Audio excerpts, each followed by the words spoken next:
Hey everyone, tonight we dive into the remarkable lives and raw resilience of medieval peasants. Those everyday heroes who, against all odds, managed to survive some of the coldest, cruelest nights history ever offered. From improvised insulation hacks to huddled sleeping strategies, their story is one of grit, inventiveness, and pure stubborn determination. So before you settle in, tap that like button and subscribe.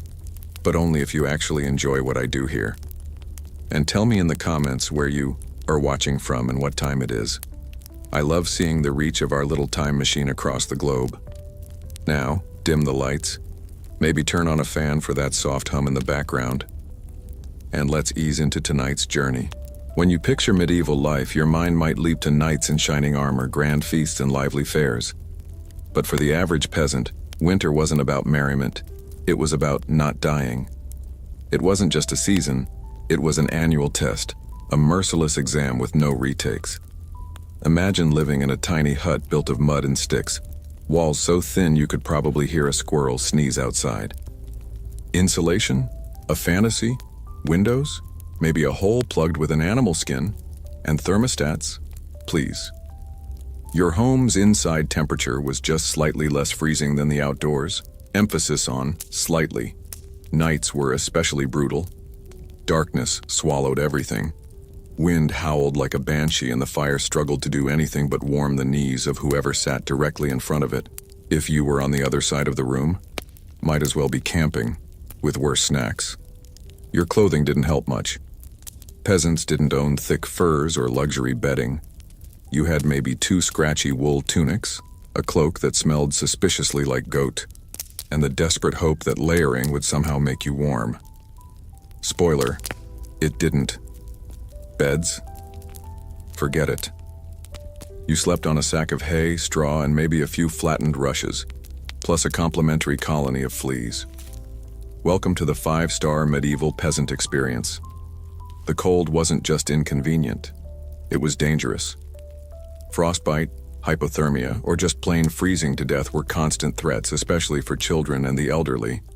Waking up each morning still breathing? That was basically a miracle, worth celebrating with a slightly less frozen breakfast turnip. So no, medieval winters weren't about higgy and hot cocoa. They were about clenching your jaw, piling on every piece of fabric you owned, snuggling up with a goat and praying your eyebrows didn't freeze into icicles before sunrise. And that was just the beginning. When winter sunk its icy teeth into medieval villages, neighbors weren't just neighbors, they were lifelines. Every village had unofficial winter watchers, often the elderly or children too young to work the fields, but sharp enough to notice who hadn't shown up at the market or whose chimney had stopped smoking. These folks were the medieval version of neighborhood patrol. No reflective vests, just a lot more wool and the occasional sheep. If a household's fire went out, it was practically an emergency. A kind soul might rush over with a glowing coal wrapped in cloth, or better yet, open their smoky, overcrowded door for the night. Sure, that meant squeezing 4 extra bodies into an already packed hut, but it beat finding frozen friends come spring. Communal food stores mattered too. In the cruelest winters, entire villages would pool their last salted meat, grains, and dried roots. Nobody had much, but grim charity sometimes spelled the difference between limping into spring or never getting up at all. Even the kids stepped up. They ran messages, fetched firewood, shared embers. No one was too small to matter when the frost came knocking. Sure, feuds happened. Someone always borrowed the good cooking pot and forgot to return it. But grudges thawed when survival froze everything else. One day you might be mad at your neighbor. The next, they're the only reason your toes haven't turned black. In the heart of winter, the village became a single stubborn, snoring, smoky organism. Dysfunctional, hilarious, but united by one purpose: to endure. And while layering cloaks and spooning the family goat were fine first steps, there was another crucial winter defense: prayer. Faith in the medieval world wasn't a Sunday hobby. It was hourly armor. When the fire dimmed to embers and the walls creaked under icy gusts, families knelt in prayer. Please, God, keep the roof on and my feet warm. Might have sounded like a joke, but it wasn't. Saints weren't just stained glass celebrities. Saint Blaise was invoked to ward off throat infections. No joke when a single cough could spiral into a burial by January. Saint Nicholas, long before becoming Santa, was asked to protect households from ruin. Superstition wasn't decoration, it was strategy. Some families sprinkled holy water near the hearth to block out evil spirits, or maybe just drafts. Others marked doorways with blessed chalk, desperate to invite in warmth and luck. Candles burned all night, blessed by priests or the holiest grandma in the village, flickering defiance against the icy dark. And in moments of pure desperation, promises flowed like melted snow. Dear Lord, if we survive this night, I'll forgive the neighbor who keeps stealing our turnips. Prayer wasn't an abstract comfort, it was survival. Not for riches, just for another breath, another sunrise, another shot at spring. But prayer alone didn't warm fingers or fill stomachs. So peasants turned to their second line of defense: creativity. Take bedding, for example. If you were lucky, you had something resembling a mattress, a tick stuffed with straw or old rags. But most just piled whatever was available: dry grass, moss, spare tunics, even sacks of grain. It wasn't luxury, it was insulation. And Dante laughed. Cuddling up with a half-empty sack of barley could mean the difference between waking up and, well, not. Nightwear? Not a thing. You slept in your day clothes. Why waste time changing when layering was your only strategy? Some even slept with their boots on. Uncomfortable? Yes. But frostbite was worse than blisters, and sleeping arrangements were strategic. The youngest and oldest were placed in the middle of the bed pile, sandwiched by the sturdiest bodies for warmth. It was like being a human hot water bottle, but with snoring, smells, and someone inevitably stealing the blanket you didn't have. Oh, and privacy? That was a fairy tale. Families crammed into one room, one bed, sometimes even one blanket. You learned early not to complain when Grandpa's feet found your ribs at 3 a.m. If someone in the household got sick, and someone always did, the whole place turned into a medieval ER. No sterile sheets, no nurse call buttons. Just herbal poultices, whispered prayers, and the grim hope that your fever wouldn't turn into a funeral. And yet, people endured. Not with grand gestures, but with gritty little habits. Drying damp socks by the hearth. Turning broth bones into a second soup. Using every scrap of cloth to plug drafts. Nothing went to waste. Nothing was taken for granted. Because in winter, survival was the only victory that mattered. Now let's talk food, or the barely there version of it. Winter meals were less about flavor and more about survival. Think of the saddest stew you've ever seen. Now remove half the ingredients. What remained was often a grayish broth with a potato-like root, if you were lucky, and a suspicious chunk of meat that had seen better centuries. Spice? Forget it. Salt was a treasure. Pepper was practically a myth. Peasants relied on whatever they'd managed to preserve during the harvest: dried beans, salted pork, if they had a pig, cabbage stored in cellars, and turnips. So many turnips. If you hated turnips, too bad. By January, it was turnip for breakfast o'clock every day. And bread. Oh, bread. If fresh loaves were a dream, winter bread was a cruel joke. Sometimes made from barley, oats, or even ground-up acorns mixed with bits of sawdust to stretch the dough. Yes, actual sawdust. Not gourmet, but it didn't kill you. Usually. Meals were often cooked in a single pot over the central fire, and that pot never really got cleaned. Scraping the bottom meant getting a bite of last week's dinner, or last month's. It all blended together in a gray-brown mystery soup that fed the body, if not the soul. Drinks? Water wasn't always safe, so weak ale was the go-to hydration, even for kids. A warm mug of barely alcoholic ale was considered downright medicinal. Cold, hard cider made from old apples was another winter staple, and not just because it dulled the pain of existing through February. There were no cheat days, no snacks hidden in the pantry. If you were lucky, you had a pantry. If you were really lucky, there was something inside it besides cobwebs and regret, so every bite was cherished. Even the worst, driest, burnt-edge crust could feel like a blessing. Not because it was tasty, but because it meant you'd made it one more day. But food and fire weren't the only concerns. there was another threat that crept in with the cold, and it didn't knock. We're talking illness. Winter was flu season, plague season, mystery cough that turns deadly season. And with every window sealed, if you had one, everybody packed into tight quarters and no real sanitation, germs threw a party, and everyone was invited. Colds spread faster than gossip. Fevers passed through huts like wildfire, and there were no thermometers, no aspirin, no take two and rest. If your condition got worse, the treatment was either A, a prayer circle, or B, bloodletting. Sometimes both. Neither worked particularly well. Doctors? If you lived in a tiny village, you didn't have access to any trained physician. Your medical expert was likely an old woman with a herb pouch, a suspicious mole, and stories about curing a goat once. Honestly, she probably had the best survival rate. Cures were creative.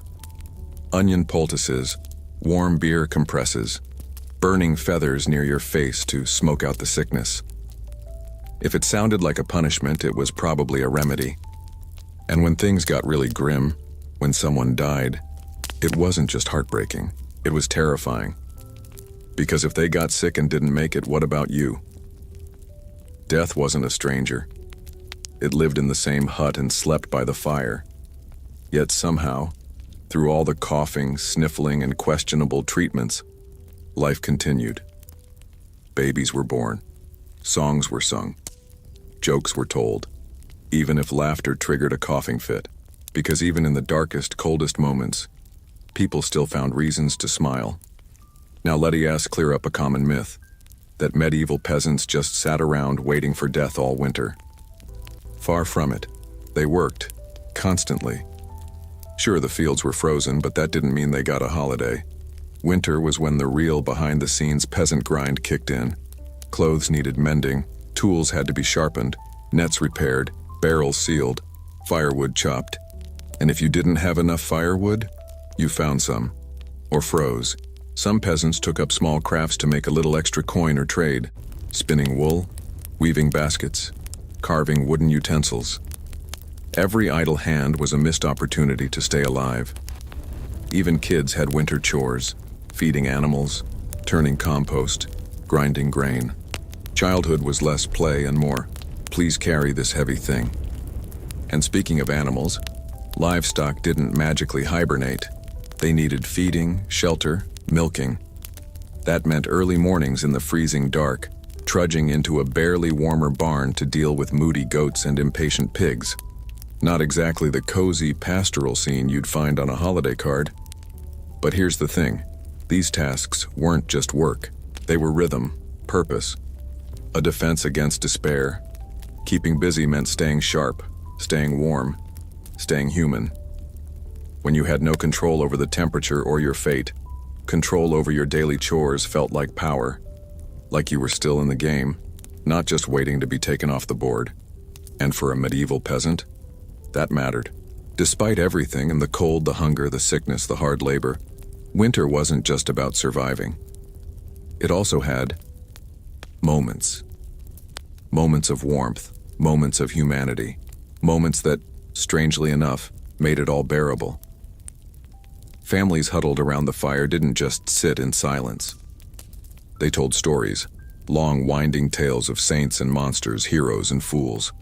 Oral tradition was Netflix Campfire Edition, and everyone had a favorite tale, even if it had been told 100 times. Singing, too, was common.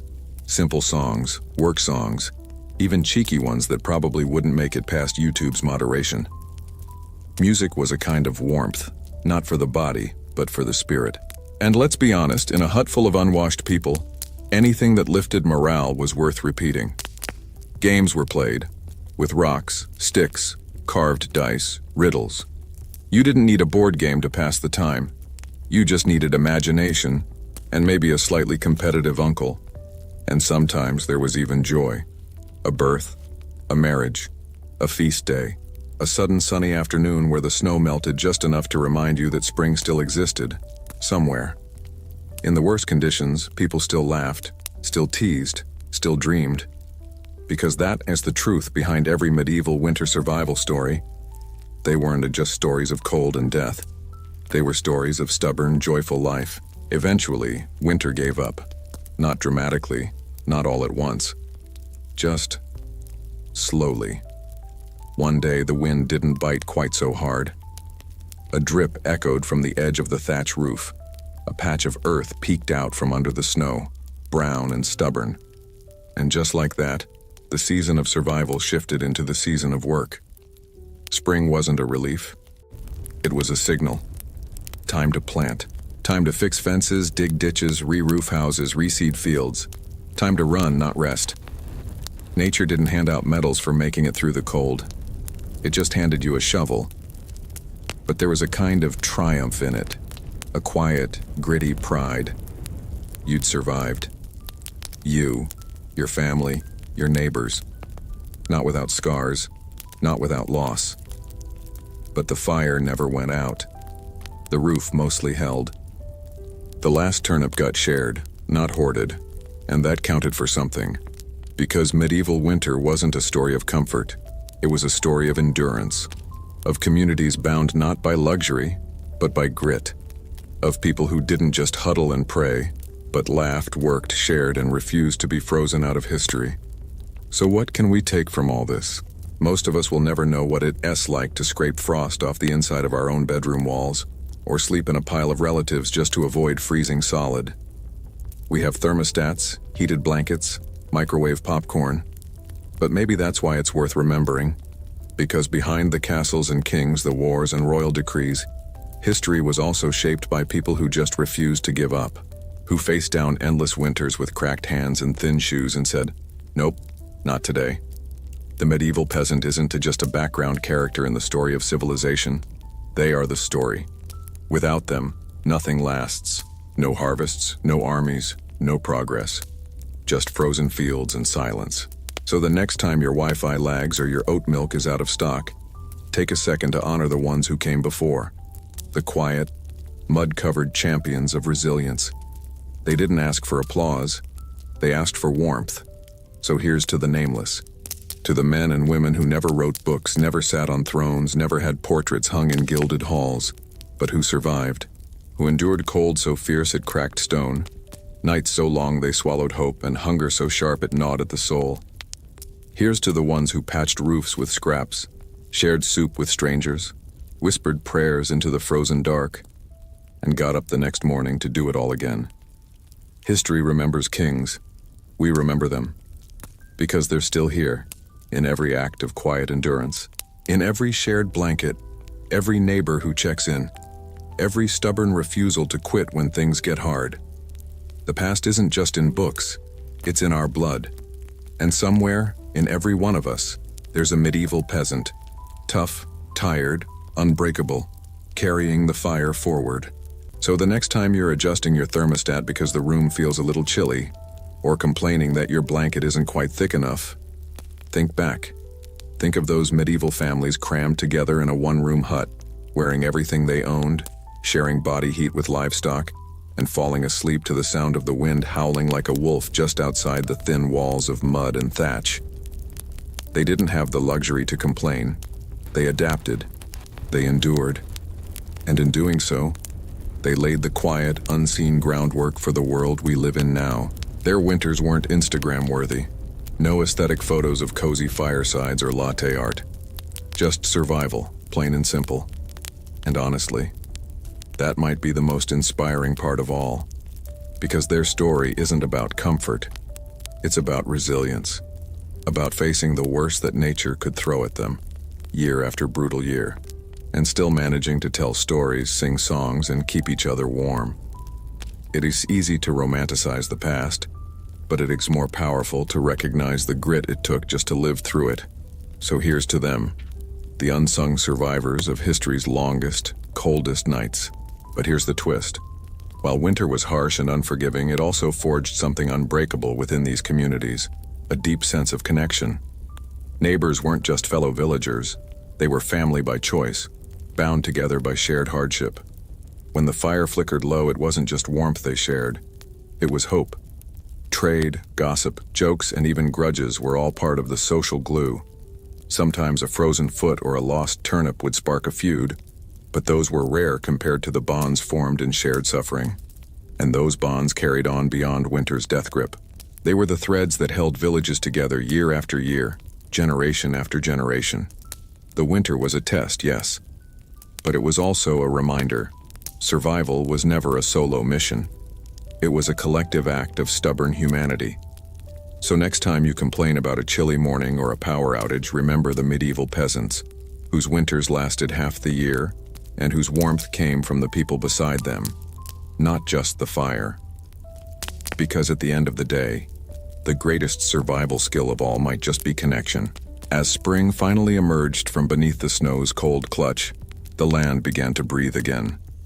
Buds pushed through frozen soil, rivers swelled with melting ice, and a delicate green started to reclaim the gray. For the villagers, spring was more than just a season. It was a rebirth, a fresh start. After months of scarcity and hardship, the promise of abundance stirred hope in their hearts. Fields had to be plowed, seeds sown, and fences repaired. Every hand was needed, and the old wisdom passed down through generations came alive once more. Children ran barefoot through muddy paths, laughter echoing where silence had once reigned. Songs were sung, stories shared, and even the grimmest faces softened under the sun's gentle touch. But spring was also a time of cautious optimism. The past winter had left scars, weak livestock, depleted food stores, and a few lost souls. The villagers knew that survival wasn't guaranteed, only earned anew with every planting and harvest. Yet, through every trial, the spirit of community endured, knitting lives together tighter than ever. Spring didn't just revive the land. It rekindled the heart of a people who had learned to thrive in spite of the odds. With the arrival of spring's first warmth, the village slowly stirred from its long slumber. The once barren fields, cracked and dry under winter's grip, began to soften under the gentle rain. Farmers gathered their tools, ready to start the season's work anew. The rhythmic sound of hoes striking earth and seeds being scattered was music to their ears, a sign of life returning. Elders watched with knowing eyes, their hearts swelling with pride and cautious hope. They had seen many springs before, each one a testament to resilience and the cycle of life. Families worked side by side, sharing stories and laughter between tasks. Children chased butterflies and dipped their toes in the streams, oblivious to the hard work that lay ahead. Despite the promise, uncertainty lingered in the air. The previous winter had tested their strength, and there was no guarantee that the next harvest would be plentiful. Still, hope was their most precious crop, and they nurtured it with care, tending both soil and spirit. Spring was more than a season. It was a renewal of faith in tomorrow. The sun climbed higher each day, casting longer shadows over the blossoming orchards. Birds returned in flocks, filling the air with cheerful songs that seemed to chase away any lingering doubts.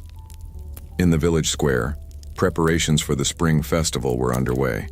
Colorful ribbons fluttered from lampposts, and stalls were set up to showcase the season's first fruits and handmade crafts. The air buzzed with excitement and anticipation.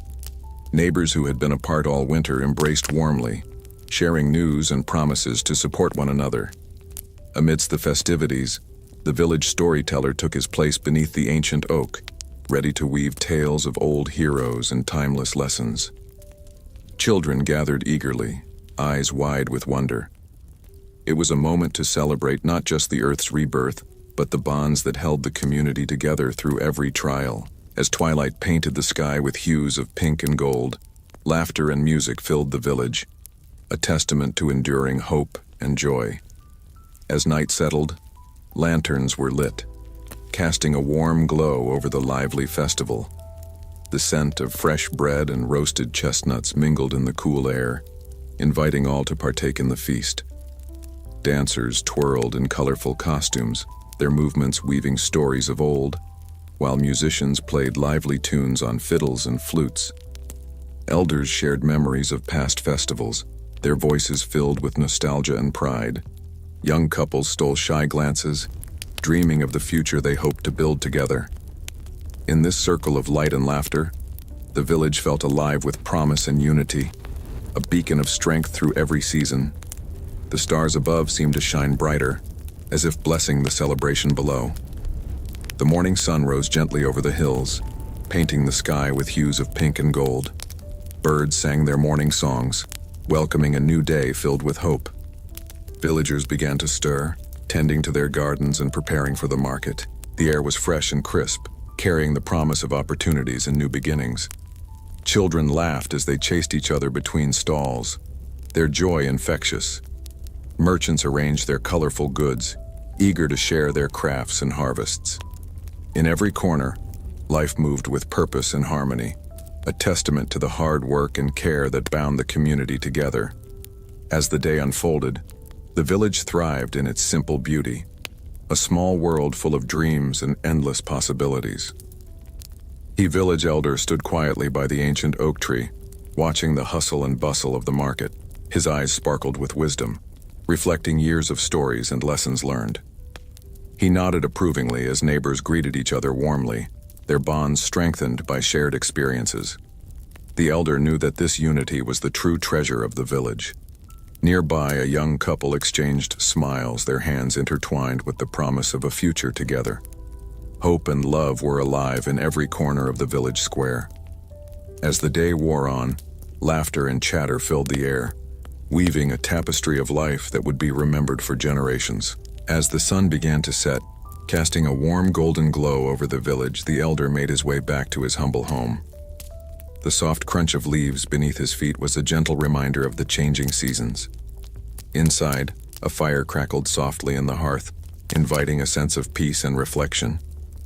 He settled into his worn wooden chair, his thoughts drifting to the future of the village and the children who would inherit its stories. With a contented sigh, he reached for his journal, ready to record the day's moments, small but meaningful fragments of life that together formed the heart of their community. Night had fully embraced the village now, stars twinkling like scattered diamonds across the velvet sky. The elder's thoughts wandered to the legends passed down through generations, tales of bravery, kindness, and hope. He smiled softly, knowing that each story held a lesson, a spark that could light the way in dark times. Closing his journal, he whispered a silent wish for peace and unity to remain forever in their little corner of the world. As night wrapped the village in its silent cloak, the stories of the past remained alive in the hearts of every inhabitant. It was these memories, filled with courage and hope, that united the community and strengthened their bonds. Even in the face of challenges, the village stood firm, guided by the wisdom of the elders and the collective desire for a better future. Thus, the light of unity and kindness continued to shine, illuminating the paths of those who believed in the power of stories and the value of friendship. Thanks for watching. Stay warm out there.